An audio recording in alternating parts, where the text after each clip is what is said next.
Un saludo para todas las personas que siguen el podcast Más Humanas. Soy Adriana Benjumea Rúa, soy directora de la Corporación Humanas y hoy, a diferencia de nuestro podcast anterior sobre el macrocaso 11, voy a ser yo quien entreviste a nuestra especialista investigadora en los temas de políticas de drogas, Luz Piedad Caicedo. Muchas gracias, Luz Piedad, porque este tema, que es un tema que pareciera alejado de las organizaciones feministas y de mujeres, lleva durante toda nuestra historia, durante estos 20 años, haciendo parte de nuestra agenda feminista y política.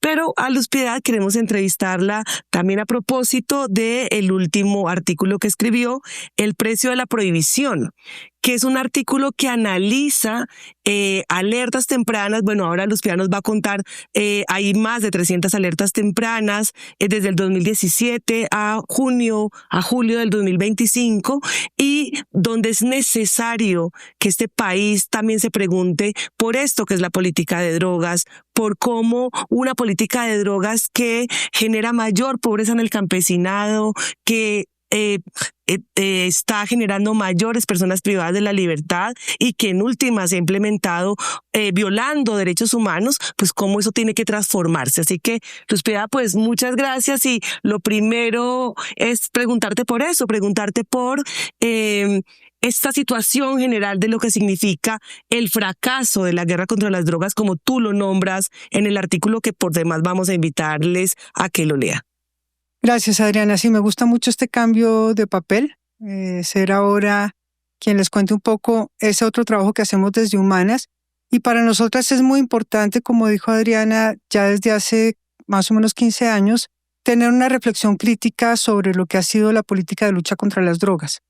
Nosotros empezamos mirando los efectos de la política de lucha contra las drogas en la vida de las mujeres, y poco a poco, aun cuando no abandonamos eso, y justamente este artículo que mencionas quiere visibilizar ese aspecto, cada vez estamos más cerca a los planteamientos en los que es necesario una revisión de la fiscalización de drogas, de la política internacional de fiscalización de drogas, una revisión de la política de lucha contra las drogas, porque consideramos que, a pesar de que llevamos más de 50 años en el marco de esa lucha, que pretende que dejemos de consumir psicoactivos, pues lo que vemos es que no ha habido resultados positivos. La gente sigue consumiendo, sigue habiendo tráfico, pero lo que es grave es que tenemos unos índices de violencia muy altos. En la última conferencia en Viena, el Alto Comisionado para los Derechos Humanos expresó que era fundamental que la política de lucha contra las drogas fuera revisada en términos de que en su implementación hay violaciones a derechos humanos y violaciones al derecho internacional humanitario, y que eso pues no puede ser aceptable. Nosotras, por supuesto que estamos de acuerdo con ese postulado y consideramos que es fundamental no solamente visibilizar cómo las autoridades violan los derechos humanos, sino también cómo esa política de lucha contra las drogas genera un ambiente que no tiene otra alternativa sino que violar derechos humanos. Porque cuando hay una actividad que se ilegaliza, pues esa actividad que está socialmente aceptada, y cuando digo socialmente aceptada es que la gente quiere consumir psicoactivos y los consume. Y esa demanda de psicoactivos en unos productos concretos que están ilegalizados, pues genera una demanda, y esa demanda, la única forma de suplirla es mediante su venta ilegal. Para poder, digamos, regular ese mercado, que no puede ser regulado por las vías normales comerciales, pues lo que hay es que implementar la violencia. Entonces, pongo un ejemplo concreto para traducir esto que estoy diciendo. Yo quiero consumir, ¿no? El consumo en Colombia no está prohibido. Yo quiero consumir, busco un lugar o una persona que me venda esa sustancia que yo quiero consumir. En el momento que esa persona me la vende, pues ya es un acto ilegal. Pero además esa persona, para poderme vender ese producto, estableció una serie de vínculos con personas que son las que garantizan la producción, la distribución, la producción, transformación de los elementos que permiten ese producto final, que en este caso en Colombia tiene papel relevante la cocaína. Pero todo ese mercado pues tiene una cantidad de gente involucrada. Si alguna de esas personas que está involucrada en esas actividades, la el cultivo de la planta, la transformación de la planta en pasta base, la transformación de la pasta base en clorhidrato, el transporte de clorhidrato, etcétera, etcétera. Si alguna de esas personas falla, no se puede ir ante un juzgado a decir, no me pagaron por la hoja de coca, me robaron la pasta base, o el cargamento me lo birlé, ¿no? Esas actividades, como no puedo ir a una autoridad para decir, pasó eso, pues quienes están involucrados, la única forma que tienen para resolver esas faltas comerciales es mediante el uso de la violencia. Esa es la dinámica que nos interesa mostrar, que es absolutamente normal que estas actividades de consumo, de necesidad de algunas personas de consumir, y no necesidad enfermiza, ¿no? Sino necesidad absolutamente normal, como cuando nos fumamos un cigarrillo, como cuando nos sentamos a conversar entre personas conocidas, tomamos alcohol, cuando le echamos azúcar al café, 2 psicoactivos juntos, ¿no?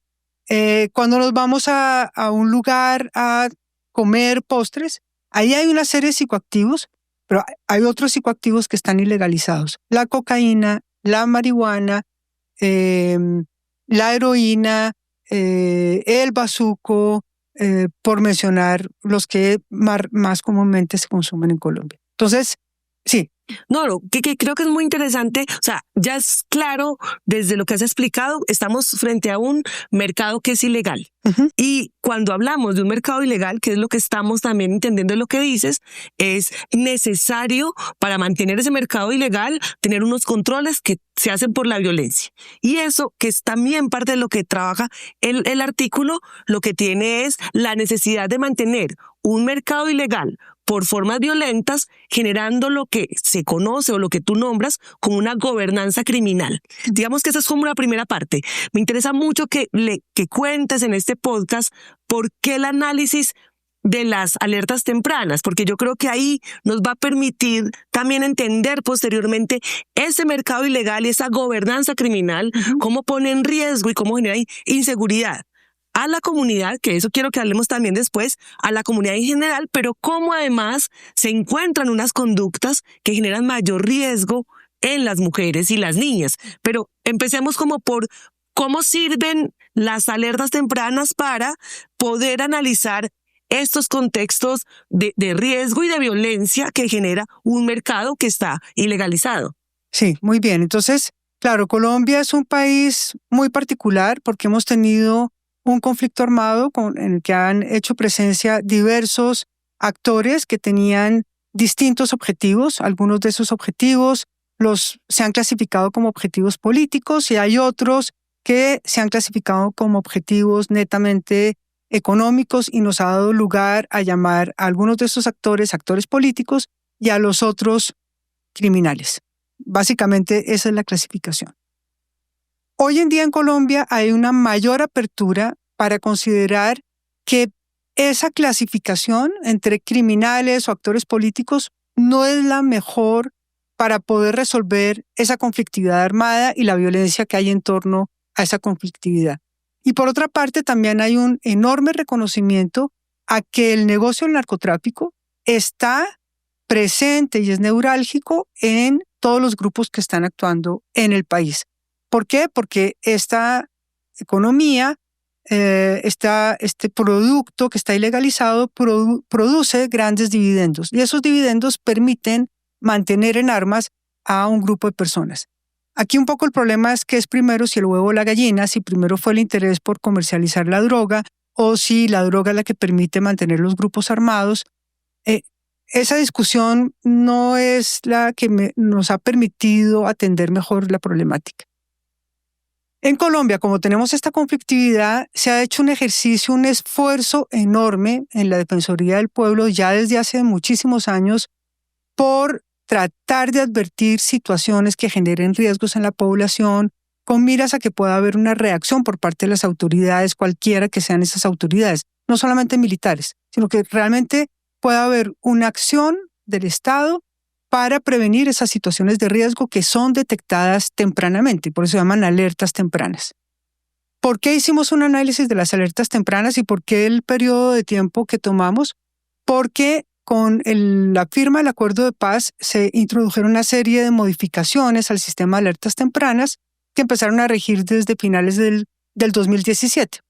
Entonces, la última alerta temprana del 2017, que realmente se convierte en la primera en este sistema, es la que incorpora una serie de perspectivas nuevas, unas muy importantes que tienen que ver con poder registrar cómo afectan esas situaciones de riesgo a la población en toda su diversidad: mujeres, hombres, población LGBTIQ+, indígenas, campesinado, etc. ¿Por qué mirar las alertas tempranas? Porque es un instrumento que es construido por unos expertos y expertas que están adscritos al sistema de alertas tempranas, pero que además se alimenta de los estudios que han hecho expertos y expertas, pero también de la información que viene del territorio a través del propio funcionariado vinculado a la Defensoría del Pueblo y al sistema de alertas tempranas, pero de la ciudadanía. Digamos que en Colombia tenemos una producción de información casi que en tiempo real sobre lo que está pasando en los territorios, que es un tesoro en términos de poder conocer qué ocurre y cómo afecta la presencia de actores armados, cómo actúan esos actores armados en el territorio. Así que podemos tener una muy buena radiografía. Y en la medida en que tenemos un buen material para esa radiografía, podemos pensar qué pasa cuando hay actores armados que están actuando en torno al negocio ilícito de las drogas. Y en efecto, al analizar las 334 alertas tempranas, desde esa última que menciono del 2017 hasta la última que se emitió este año 2025, pues lo que vemos es que el 90,4% de las alertas tempranas señalan que fueron emitidas porque hay una situación de narcotráfico, ¿no? Cualquiera que sea, o porque hay actores que están interesados en el narcotráfico. Y eso nos da una indicación tremenda de cómo el narcotráfico juega un papel fundamental en la generación de riesgos para la población. Ese fue un primer dato que yo creo que es muy contundente. Sabemos que el narcotráfico es como la gasolina del conflicto armado, ¿no? Pero si hemos pensado tradicionalmente en Colombia en un conflicto armado ligado a actores que estaban disputando el poder porque tenían objetivos subversivos, ¿no? Y nos damos cuenta que el 90% de las alertas tempranas tienen que ver con narcotráfico, tenemos que empezar a mirar la situación de otra manera. Y tenemos que decir, pues aquí hay algo con la política de lucha contra las drogas que está generando, ¿cierto? Por esa lógica que expliqué al principio, pues una situación que se hace incontenible. No solamente no reducimos el cultivo de coca, no solamente no reducimos el consumo de cocaína en el país y en el mundo, sino que además tenemos una cantidad de grupos que están actuando en torno a esta dinámica del narcotráfico. De los 98 actores que están listados en las distintas alertas tempranas, es decir, mirando todos los actores que son referidos en las 334 alertas tempranas, de esos 98, 97 tienen vínculos con el narcotráfico. Y hay que decir que no es que en Colombia haya 97 grupos, no, son referidos 97, porque como lo digo en el artículo, solo en la ciudad de Medellín se han contabilizado 140 grupos de delincuencia común, ¿no? Muchos de esos 140 tienen que ver con el negocio de las drogas. Es decir, Colombia tiene una proliferación de grupos que actúan con intereses en el narcotráfico. Y que tú mencionabas el tema de la gobernanza criminal. No en todos los lugares donde hay presencia de estos actores podríamos hablar de gobernanza criminal en términos en que pues no están teniendo un control absoluto de la política, ni un control absoluto del cotidiano de la gente, ni son quienes formulan las políticas públicas, ni son quienes están realmente gobernando. No en todas partes. Pero sí en lo que yo he denominado bolsones, ¿no? Es decir, lugares muy concretos, grandes, ¿no? En Medellín se dice que el 80% del territorio de la ciudad está controlado por los actores armados. Ahí no podemos hablar de gobernanza criminal, porque no podemos decir que el alcalde de Medellín hoy, no podemos decir que fue electo por el narcotráfico. Podrán decir que los actores armados, como lo han dicho ellos mismos, los que están en la cárcel con toda esta discusión en torno a que hubieran aparecido en este acto que se hizo en Medellín hablando de la paz urbana, sabemos que muchas veces han influenciado a la población para que vote por uno u otro gobernante. Pero eso no se constituiría necesariamente en una gobernanza criminal. En un gran poder sí. Pero hay lugares en donde la gobernanza criminal efectivamente es muy elevada. ¿Qué quiere decir? Que tienen control absoluto de todo. Que la persona que salió electa es una persona que fue electa porque forma parte de su organización. Que el funcionariado forma parte de su organización. Que además tienen un control sobre las rentas públicas. Que además tienen un control sobre la población, ¿no? En algunas partes, como en las zonas de las Lobas, en el departamento de Bolívar, o en la Mojana Bolívar y la Mojana Bolivarense, que es esta región, digamos, central del departamento, más hacia el sur del departamento de Bolívar, una región muy rica, acuífera, que conecta muy bien toda la parte oriental del país, Catatumbo, digamos, hacia la zona de Antioquia y hacia la zona de Urabá, estratégica. Aquí hay una gobernanza criminal que en algunos casos lo que nos muestra es que tienen control absoluto sobre la población, pero además le prohíben al gobierno local actuar en tanto gobierno local. Y lo que hace es amenazar al funcionariado, amenazar a quienes están en las alcaldías para que no ejerzan su papel gubernamental. Les prohíben brindar servicios, con lo cual sustraen el poder local de gobierno, generan un vacío, digamos, de presencia del Estado, hacen quedar mal a la autoridad porque no la dejan actuar, mostrando que efectivamente ahí no hay un gobierno y que el gobierno son ellos. ¿En qué se traduce en el cotidiano de la gente?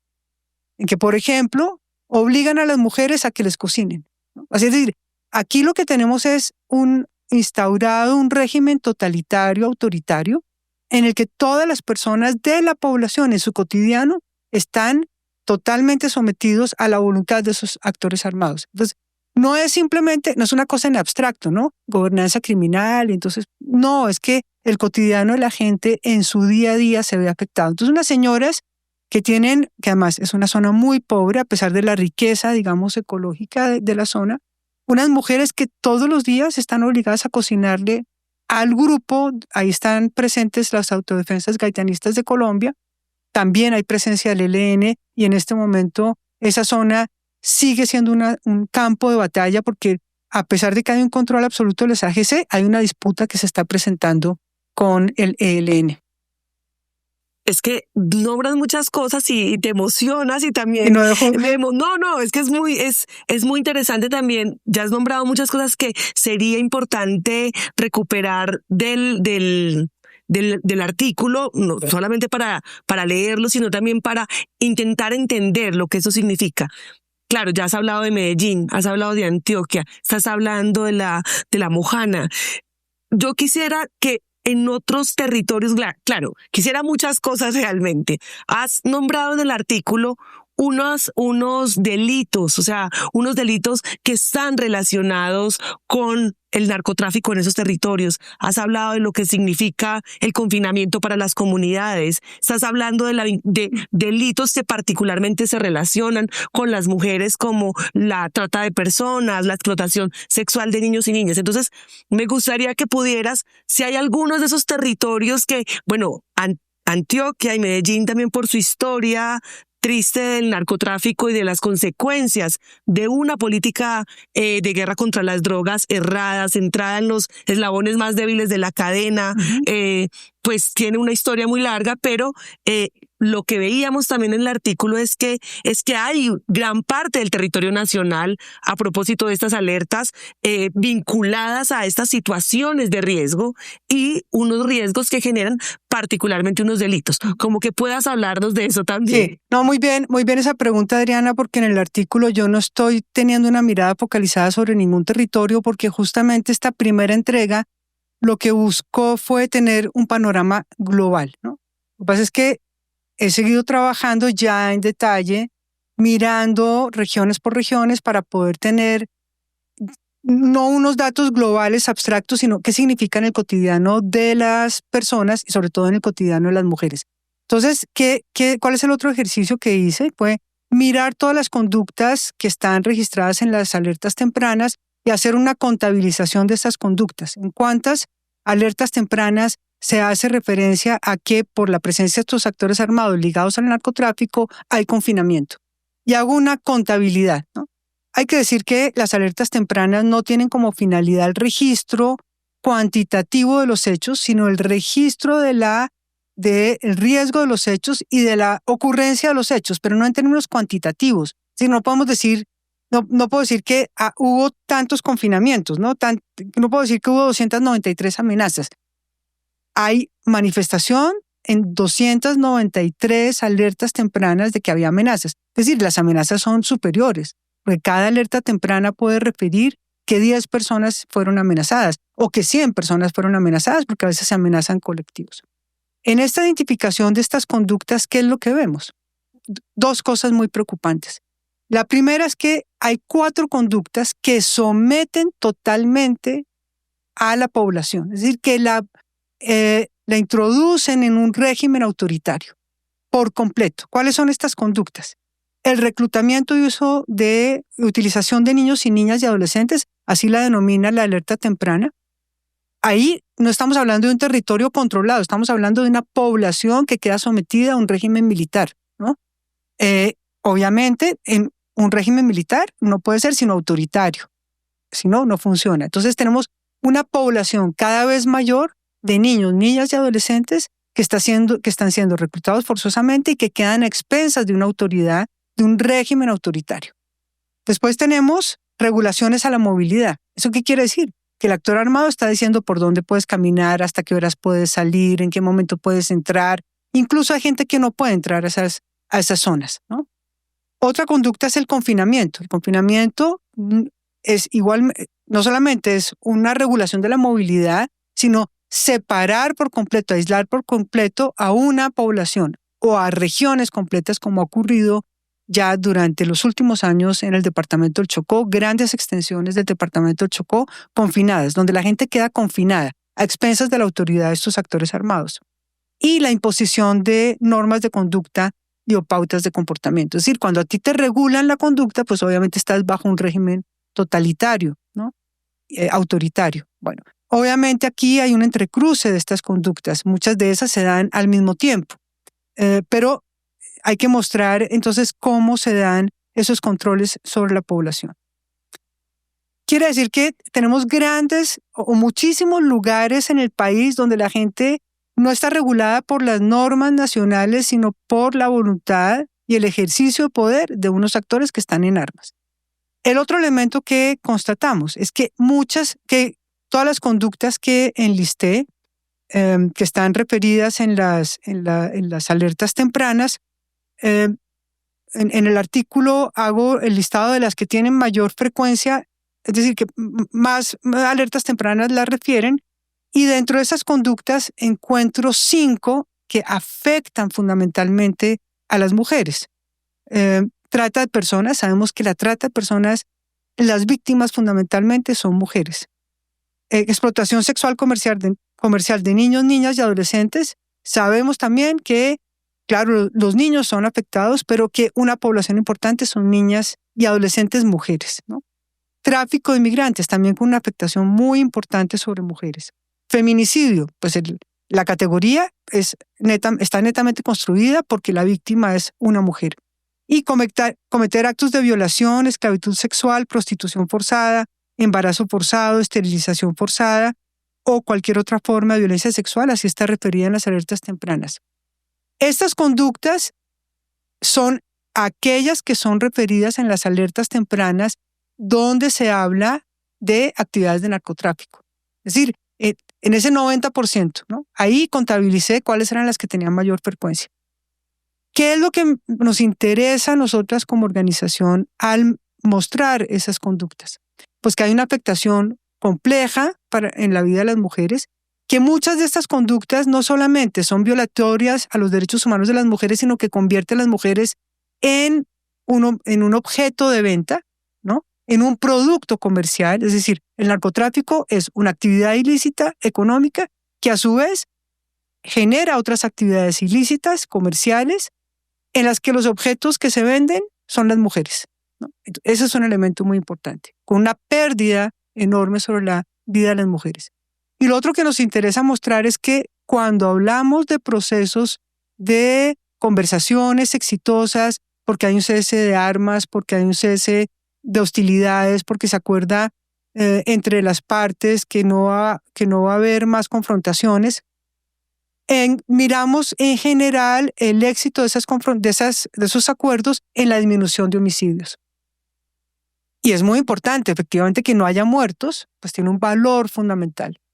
Pero si no conocemos la dinámica que se genera cuando hay presencia de actores armados y nos damos cuenta que hay otras conductas que ellos cometen y de los cuales se lucran, pues estamos abandonando unos indicadores que son fundamentales. Tendríamos que estar mirando también cuántas personas siguen siendo traficadas, cuántas personas siguen siendo explotadas sexualmente, tener una vigilancia sobre esas conductas. Y además debería haber un acuerdo. Pues empezamos a hacer un acuerdo y usted deja de vender mujeres, usted deja de traficar con personas, usted deja de hacer comercio sexual con niños y niñas. Esas deberían ser conversaciones en el centro.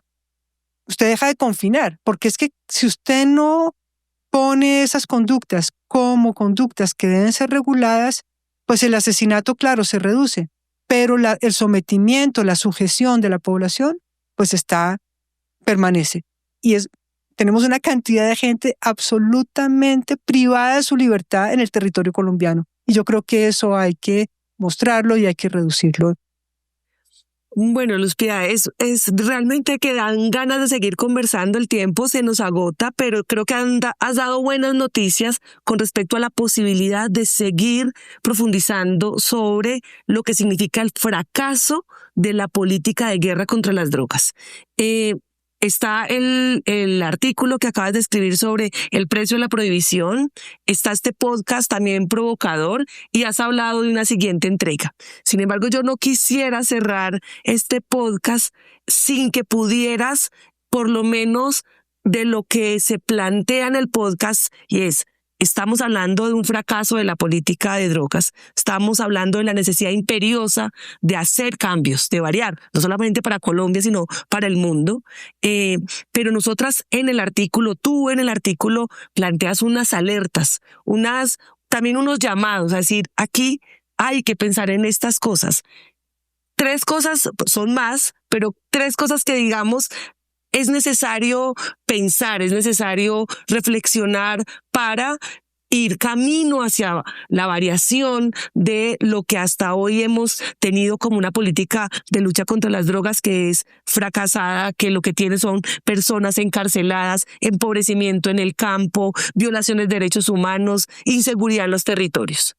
Sí, yo creo que lo fundamental es que tengamos una mayor sensibilidad en torno a lo que significa insistir en que es necesario combatir el narcotráfico en la forma como venimos combatiéndolo, como se ha venido en el mundo atacando algo que podríamos entender de otra manera. Es decir, saber que el consumo de psicoactivos, entonces hablemos de psicoactivos para empezar a quitarle al lenguaje esa carga o digamos a unos productos esa carga tan alta con la cual se ha generado miedo, ¿no? Entonces, si hay unos psicoactivos que pueden ser regulados, en general la gente que tiene un consumo problemático de los psicoactivos es un porcentaje reducido. Eso no quiere decir que no nos conduela el uso problemático de los psicoactivos, como nos debe condoler la gente que tiene diabetes ligada a su alimentación, no a su genética, que también lo es, pero a su alimentación. Como nos debe condoler también los problemas de hipertensión, también por hábitos ligado a hábitos alimentarios, ¿no? Entonces, sí hay una parte del consumo que genera unos problemas de salud importantes y un desasosiego, ¿no? Un desasosiego complicado en las personas, como nos conduele la depresión y otro tipo de problemas mentales. Si lo miramos de esa manera, digamos, sí, hay unas personas que tienen necesidad de un consumo de manera ansiosa, que están sufriendo, entonces atendámoslas desde ese sufrimiento. Después tenemos toda esta otra violencia que se gesta, ¿no? Y que es la que genera la idea de que hay que atacarla y hay que meter cada vez más gente a prisión porque tenemos esta violencia exacerbada. Y no nos damos cuenta que esa violencia exacerbada es connatural al hecho de la prohibición. Así que si quitamos la prohibición, quitaríamos esa violencia, ¿no? Habría una reducción inmediata de esa violencia. El ejemplo más grande que tenemos es el de Estados Unidos cuando prohibió el alcohol. La prohibición del alcohol generó lo que conocemos como mafia y generó unas dinámicas muy complicadas. Quitar la prohibición del consumo del alcohol permitió sustraer de el país un elemento que generaba muchísima violencia, corrupción, que fue muy problemático. Y lo otro es que este problema que tenemos en Colombia de larga data, que tiene unas raíces muy colombianas, muy particulares, en todo caso ha empezado a hacer metástasis en otros países, ¿no? Y esta violencia que se genera en Colombia también se ha ido irradiando a otros países. Porque la política de lucha contra las drogas lo que hace es que cuando hay pequeños éxitos de control en un lugar, lo que hace es que se desplace el problema a otro lugar. Entonces, si hay un éxito en acabar con una olla de venta de drogas, pues acabamos con ese foco, pero en el barrio de al lado se conforma otra olla de drogas. Y bueno, lo que queremos con este análisis, que como tú dices tendrá próximas entregas y además estamos preparando un seminario internacional sobre crimen organizado, lo que queremos es empezar a mostrar vidas, ¿no?, de gente. Esto no es algo en abstracto, esto no son solamente unos números, esto no es el embeleco de unas organizaciones que están convencidas de que la gente se intoxique, que la gente se debe intoxicar. No, organizaciones que estamos convencidas de que para que la gente no se intoxique tiene que haber una regulación, tiene que haber información al respecto, tiene que haber control sobre la calidad y mostrarles que lo otro, la prohibición, está generando una vida infame en muchos lugares, la imposibilidad de tener un futuro, una vida digna, gente que está esclavizada por la presencia de actores armados. Pues muchas gracias, Luz Piedad, muchas gracias a Mafa y a Mateo que están detrás de este podcast y les invitamos a seguirnos en los podcasts de Más Humanas, al anterior sobre el macrocaso 11 y por supuesto a disfrutar este y el artículo del fracaso además de la política prohibicionista en Colombia.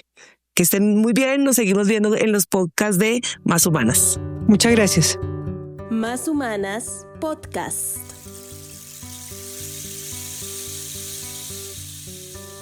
Conversaciones, reflexiones y análisis con perspectiva feminista.